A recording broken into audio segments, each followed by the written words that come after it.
Tudo bem, pessoal? Vamos a mais uma aula para certificação Linux, para a prova LPIC 1, e nós estamos fazendo a leitura da apostila que é cedida pelo Instituto Linux na sua versão 5.0 em português. Na última aula a gente trabalhou questões de partição, de boot, e hoje nós vamos continuar aprofundando um pouco mais juntamente com a apostila. Eu acrescento geralmente algumas imagens, alguns gráficos, para poder justamente auxiliar aí na aprendizagem. Bom, em termos práticos, durante o processo de inicialização, o boot ele usa sempre como informação a imagem, a versão do kernel e a imagem, alguns arquivos que nós temos lá dentro do boot, inclusive arquivos que vão carregar o init.trans com pequenas informações sobre o sistema, e depois posteriormente toda a imagem vai ser acrescentada também dentro do sistema. Nós percebemos aqui que o initrd é essa imagem inicial que é instalada a partir do init.trans. Lá na memória RAM, o initrd ele vai possibilitar os primeiros passos para o sistema ser instalado. Posteriormente, nós vamos ter o VM Linux, que vai ser instalado com toda a imagem do sistema. Então, o boot ele tem essa importância porque ele vai possibilitar o carregamento do sistema a partir inicialmente dessas duas imagens. O VM Linux, como eu disse, é esse sistema que tem toda a imagem do sistema Linux, que também vai ser instalado posteriormente ao initrd. Então, essa imagem VM Linux, ela é o próprio sistema operacional. Inclusive a versão, o número de versão tem uma importância muito grande. E lá no disco RAM, o initrd, que é o nosso outro arquivo aqui, ele vai ter a sua importância, porque ele vai dar os primeiros passos na instalação para depois vir o VM Linux. Então, o initrd ele contém um sistema de arquivos raiz mínimo carregado em um disco RAM, contendo os utilitários e módulos do kernel necessários para que o kernel possa montar o sistema de arquivos. E o initrd ele é o que vai de alguma forma possibilitar os primeiros passos antes da imagem em si. Então, o conteúdo da partição /boot ele pode variar de acordo com a arquitetura do sistema ou com o gerenciador de inicialização. Então, cada sistema ele vai ter um /boot diferente, mas em suma, esse sistema aqui, essa imagem que nós vimos, ela tem questões aí que podem repetir em outros sistemas também, principalmente no que diz respeito ao systemd. O boot é o processo de inicialização. O firmware, a BIOS, o FI, ela inicialmente carrega o bootloader, como a gente viu nas últimas aulas, como o grub, e depois o grub vai chamar o kernel e o initrd, e consequentemente o init.trans, que é o sistema de arquivos temporários da RAM, que nós vimos agora lá no /boot. Então, isso inicializa o sistema, principalmente isso dentro do systemd. O systemd é um pouquinho diferente em relação a isso. Então, nós vemos aqui um pequeno esquema onde nós vemos desde o início a firmware com a BIOS e o FI. Aqui nós vamos ter os primeiros momentos a hora que o computador é ligado, faz a checagem da placa com todas as portas, todas as saídas. Depois ele manda informação para o MBR, onde o MBR, que é uma partição dentro do HD, vai começar a gerar o bootloader. Aqui entra o grub e vai carregar o initrd e o init.trans lá na memória RAM. Isso tudo a partir desse arquivo chamado initrd.mg. Então, aqui são os primeiros passos. Aqui é o que vai ser acrescentado dentro da memória RAM, que é uma memória volátil de alguma forma, e essa memória RAM ela vai fazer os primeiros passos com a instalação do init-rd para depois fazer a instalação do VM Linux com toda a imagem do sistema. Bom, nós podemos ver aqui que dentro do /boot nós temos lá aqueles arquivos de imagem, né? O VM Linux, o init-rd e o systemmap, que vai trazer um mapa de toda a configuração do sistema com os diretórios, a imagem no VM Linux, o init-rd, que é vamos dizer assim, quase uma miniatura do sistema, mas para poder ser instalado através do init-trans, para dar lá os primeiros passos na instalação do sistema. O Grub, ele viria um passo antes, mas ele está aqui junto aqui, né? Ele já foi o bootloader que deu inicialização aí em todo esse processo, mas ele tem aí um arquivo importante aonde a gente pode verificar aí algumas informações sobre ele. Ele tem aqui o grub.cfg. Então, o grub.cfg ele é um arquivo. Esse arquivo, aqui o próprio arquivo, a primeira coisa que a gente visualiza aqui é que há um aviso para ele não ser editado. Ele é reinstalado junto com o sistema quando necessário.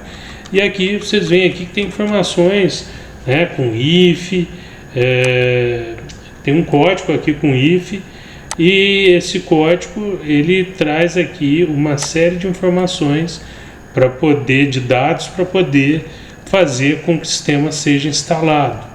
Então, um arquivo muito importante que está aí dentro aí do /boot.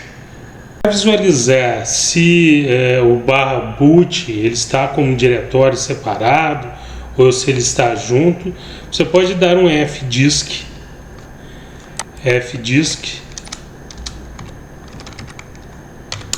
-L. Ele vai trazer informações aí sobre as partições que você tem, sobre o dimensionamento que foi feito. Aqui a gente pode observar que no meu não há um /boot aqui separado, então o boot ele está junto com o Linux, ele não foi instalado separadamente, o que aqui é uma máquina virtual, o que numa máquina comum seria um erro, porque o /boot separadamente ele possibilita aí que, caso o sistema dê uma pane, fica muito mais fácil para poder reinicializar o sistema, fazer aqui o resgate necessário da máquina.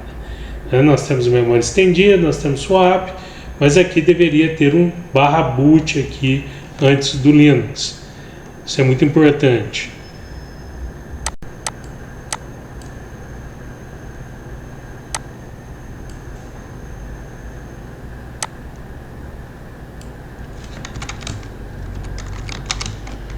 Bom, um outro arquivo que nós temos que visualizar é o cd/etc, cd default, cd ls-la. Nós vamos ver aí o grub e o grubd, são um diretório e um arquivo importante aí para a questão de configuração. Vamos começar pelo diretório, né? cd grub.d, vamos dar um ls-la, praticamente não tem nada dentro dele.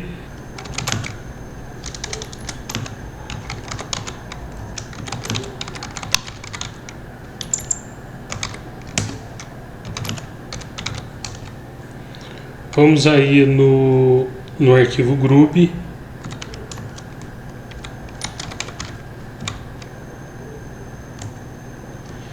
O grub ele tem uma série de informações que são importantes aqui para que a gente comece a fazer a configuração. É aqui que é feita a configuração para poder fazer uma reinstalação, para depois fazer o update aí para que essas alterações passem a funcionar. Nós vamos ver aí parte a parte, né, do que é cada um desses arquivos. O Group Default ele define qual o sistema que vai carregar inicialmente. Aqui o sistema 0 significa o primeiro sistema da lista. Se você quiser alterar a sequência de sistemas a serem instalados, é preciso vir aqui e fazer a alteração para 1, 2, 3, dependendo o interesse. Então, o timeout é o tempo que ele vai gastar para poder mostrar o menu para que seja feita a escolha do sistema que você quer carregar. Se você colocar 0, ele passa direto, sem passar por nenhum menu. O distributor, ele praticamente vai trazer aí o release, as configurações. O default, ele vai possibilitar que, principalmente quando está aqui como quiet, não trazer nenhuma informação a mais, ele diminui a quantidade de informação na tela.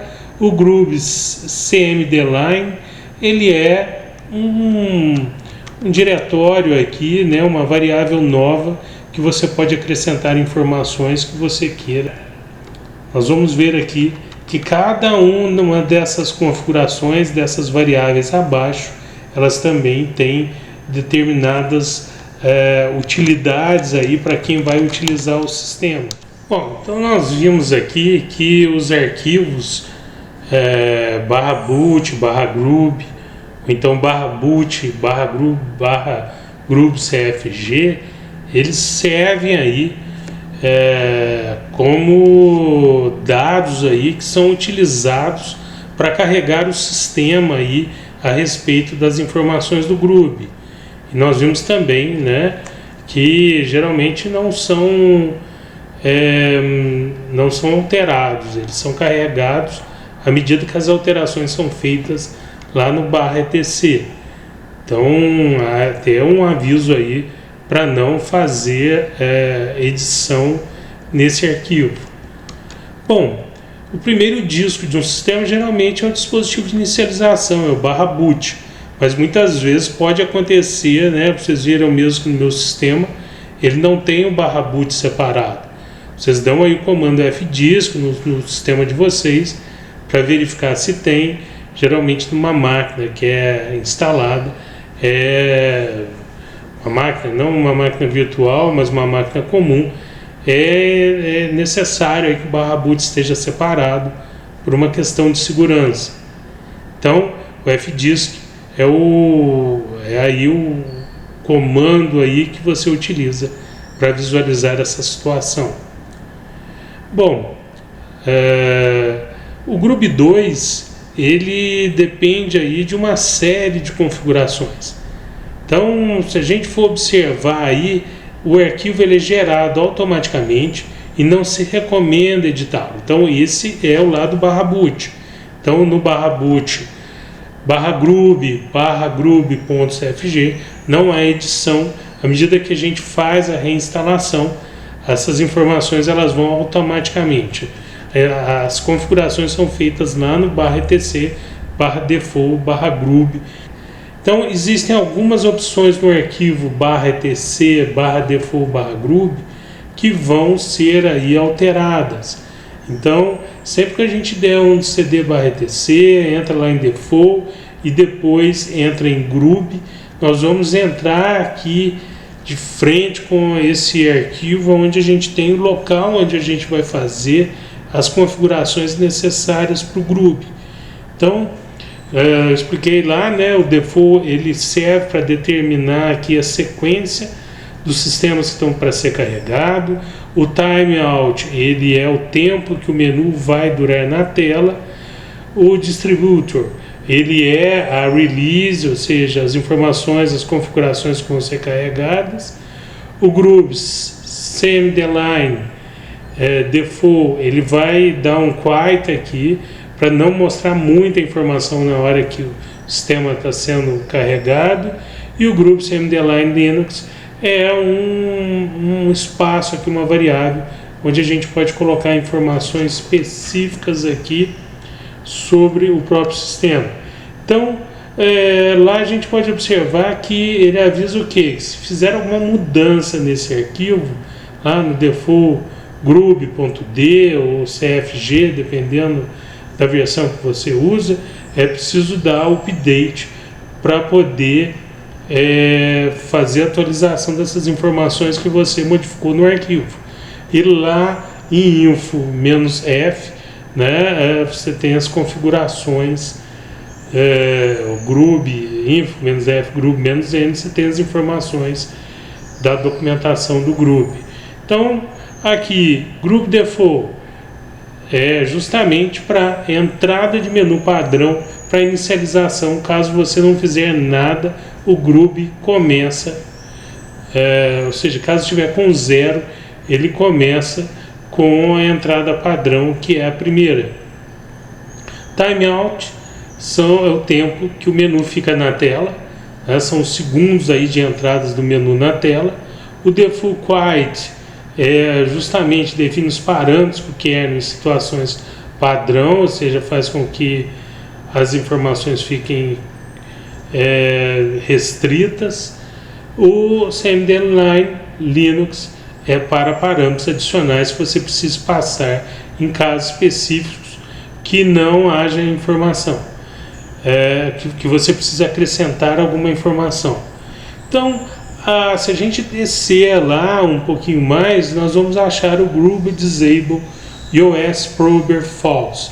Então ele diz que você pode desabilitar a linha caso tenha múltiplos sistemas operacionais instalados. Você mexe aqui, né, quando nós temos, por exemplo, uma VirtualBox, né, ou qualquer outra máquina virtual, uma LVM, a gente não pode desabilitar, porque senão isso vai gerar erros dentro do sistema. Caso a gente esteja numa máquina comum e a gente tenha outros sistemas para carregar, é necessário fazer essa desabilitação, né, para poder carregar os outros sistemas.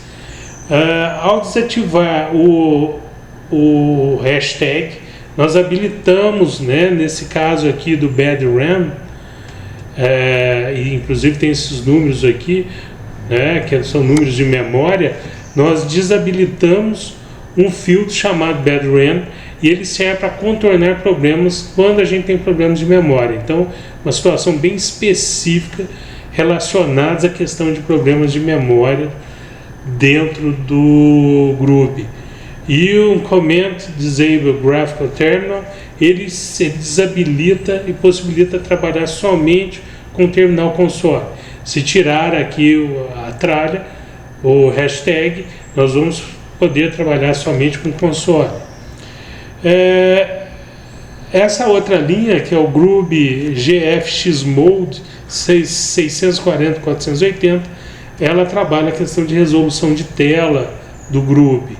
Inclusive, é preciso observar se a sua placa suporta as resoluções aí que ele está definindo. Essa linha, né, a Grub Disable Linux UID True, essa linha descomenta e faz com que o grub deixe de encontrar o número do ID. O que acontece é que toda vez que o grub ele vai encontrar o sistema operacional, ele vai por esse número ID. Por alguma razão, às vezes questões ligadas às vezes a máquinas virtuais que você vai instalar, elas estejam com o mesmo número, o ID, pode ser que seja necessário desabilitar essa configuração para poder não pegar pelo ID e passar a pegar por um rótulo, um nome que você vai configurar dentro do sistema. Isso, nesse caso aí, de duplicidade, de números UID, ou de outras situações que possam vir a aparecer. Então, algumas pessoas elas pedem para desabilitar o ID quando clonam sistemas, e isso causa erros na inicialização. Então, muitas vezes é necessário fazer isso. Então, a outra linha é o Group Disable Recover True. Ela desabilita um modo de recuperação. Pode ser feito por questões de segurança para evitar que usuários não autorizados acessem opções que poderiam comprometer o sistema. Isso significa que você tirar o tralha, o Grub não vai criar entradas de menu para o modo de recuperação. Então ele não vai ter lá o menuzinho de recuperação por questões aí de segurança. No Grub Init Tune 480.440.1, essa linha permite que exista um bip no início do carregamento do Grub e esses números definem configurações do bip. Aquele barulhinho que faz é a configuração disso dentro do Grub. Bom, vamos então agora verificar aqui os arquivos que nós acabamos de estudar, né, em cd/etc, cd default, vamos aqui ls-la, vamos aqui em Grub. Então nós podemos observar aqui que a gente tem os arquivos aqui, o Grub Default, Timeout, o cmd line, Linux. Nós temos aqui o Grub Disable, o sprofer, que está como false. Nós vemos também o uncomment, né? To disable graphical terminal, que é o Grub Terminal Console.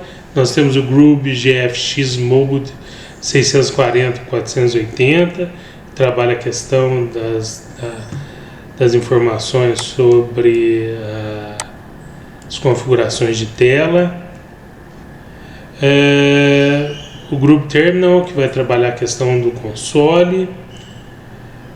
Nós temos aqui o Grub Disable Linux, que vai trabalhar a questão do ID, que é a questão daquele númerozinho do ID que o grupo precisa encontrar lá dentro do sistema, que muitas vezes pode ser alterado, às vezes por questões de configuração de máquina virtual quando está em duplicidade. A questão do Grub Disable Recover, que vai possibilitar que a tela de recover ela não esteja aí visível para as pessoas, caso a gente desabilitar aqui esse hashtag. E o Grub Init Tune, que é a questão lá da buzininha que vai tocar caso seja necessário. Então, apitinho, né, que vai tocar caso seja necessário, né? Inclusive aqui a frequência dela, tudo que pode ser configurado a respeito dela. Então, é isso, pessoal. Mais um pouquinho de Grub 2. Na próxima aula a gente continua com Grub 2. Até mais, até a próxima aula.